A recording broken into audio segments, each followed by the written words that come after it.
안녕하세요. 건강비타민 연구소입니다. 여러분, 혹시 공심채라는 채소 들어보셨나요? 생소하게 느끼시는 분들도 있을 텐데요. 사실 동남아 여행을 가보신 분들은 많이 보셨을 거예요. 모닝글로리라고도 불리며 태국, 베트남, 필리핀 등 동남아 요리에서 빠질 수 없는 식재료죠. 하지만 이 공심채가 단순히 맛있는 채소가 아니라 건강에도 어마어마한 효능을 가진 슈퍼푸드라는 사실 알고 계셨나요? 특히 50대에서 70대 중년층 분들이 꼭 챙겨 드셔야 하는 이유가 있습니다. 오늘은 공심채의 놀라운 효능부터 맛있게 먹는 방법, 구매 요령, 그리고 섭취 시 주의할 점까지 꼼꼼하게 알려드릴 테니 끝까지 함께 해주세요. 먼저 공심채의 놀라운 효능에 대해서 소개하겠습니다. 첫 번째, 혈당 조절 및 당뇨 예방. 공심채는 혈당을 안정적으로 조절해주는 효과가 있습니다. 특히 공심채 속에 들어있는 이눌린이라는 성분이 혈당 수치를 급격하게 올리지 않도록 도와줍니다. 당뇨로 고민하는 분들이라면 공심채를 꾸준히 드시면 큰 도움이 될 수 있어요. 두 번째, 혈압 관리와 심혈관 건강. 공심채에는 칼륨과 마그네슘이 풍부하게 들어있어 혈압을 조절하는 데 도움을 줍니다. 혈관을 확장시켜주고 혈액순환을 원활하게 해주기 때문에 고혈압을 예방하는 효과가 있죠. 특히 중년 이후 혈압 관리가 중요한 분들에게 추천드립니다. 세 번째, 항산화 작용 및 면역력 강화. 공심채에는 베타카로틴, 비타민C, 플라보노이드 같은 강력한 항산화 물질이 가득합니다. 이러한 성분들은 활성산소를 제거해 세포 노화를 막아주고 면역력을 높여 각종 질병으로부터 우리 몸을 보호해줍니다. 네 번째, 뼈 건강 강화.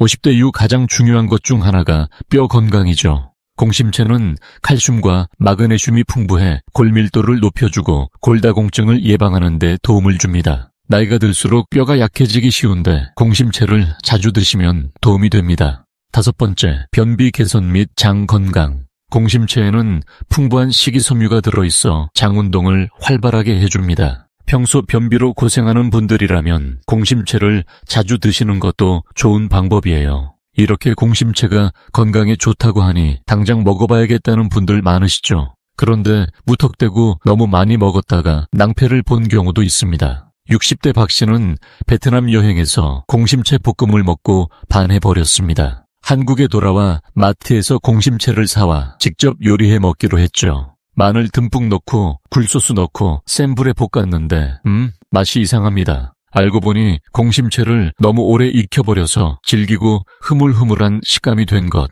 씹어도 줄기 부분이 고무줄처럼 질겨 도저히 삼킬 수가 없었습니다. 아니, 분명히 베트남에서 먹을 땐 아삭하고 맛있었는데 이건 뭐 씹다가 턱 빠지겠어요. 공심채 볶음은 센 불에서 30초에서 1분만 빠르게 볶아야 아삭한 식감을 살릴 수 있습니다. 너무 오래 볶으면 질겨지고 물컹해져요. 안 먹으면 손해인 공심채 특징에 대해서 좀 더 자세히 소개해드릴게요. 1. 공심채. 사실 채 속에 스트로라 불린다. 공심채를 잘 보면 줄기 안이 텅 비어 있어요. 그래서 영어로도 모닝 글로리 또는 워터 스피네치라고 불리지만 태국이나 베트남에서는 홀로 베지터블라고 부르기도 합니다. 이 덕분에 볶으면 양념이 속까지 쏙쏙 배어들어 감칠맛이 훨씬 강하게 살아나는 특징이 있어요. 하지만 이 속이 빈 구조 때문에 너무 오래 볶으면 물기가 생기면서 질겨지고 맛이 없어집니다. 2. 물을 너무 좋아하는 채소, 수경 재배도 가능.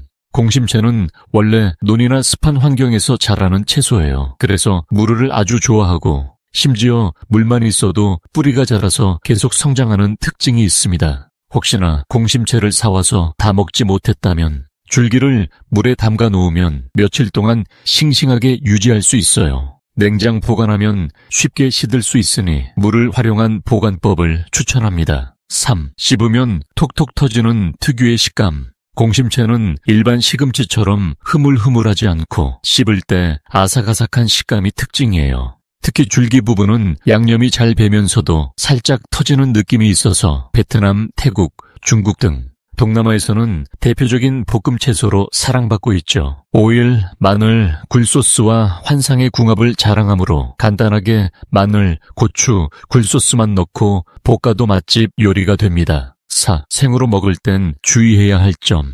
공심채는 습한 환경에서 자라다 보니 박테리아나 기생충이 묻어있을 가능성이 있어요. 그래서 베트남이나 태국 현지에서도 익혀 먹는 경우가 많고 생으로 먹을 땐 반드시 깨끗이 씻어야 합니다. 만약 생으로 먹고 싶다면 물에 식초를 살짝 넣어 담가두거나 끓는 물에 10초 정도 데쳐서 섭취하는 것이 안전합니다. 그러면 공심채 맛있게 먹는 방법을 알려드릴게요. 1. 볶음 요리. 가장 대표적인 요리 방법은 공심채 볶음입니다. 태국에서는 팥붕 파이댕이라는 이름으로 불리며 마늘, 고추, 굴소스를 넣고 센 불에서 빠르게 볶아주면 아삭하고 맛있는 반찬이 됩니다. 2. 샐러드.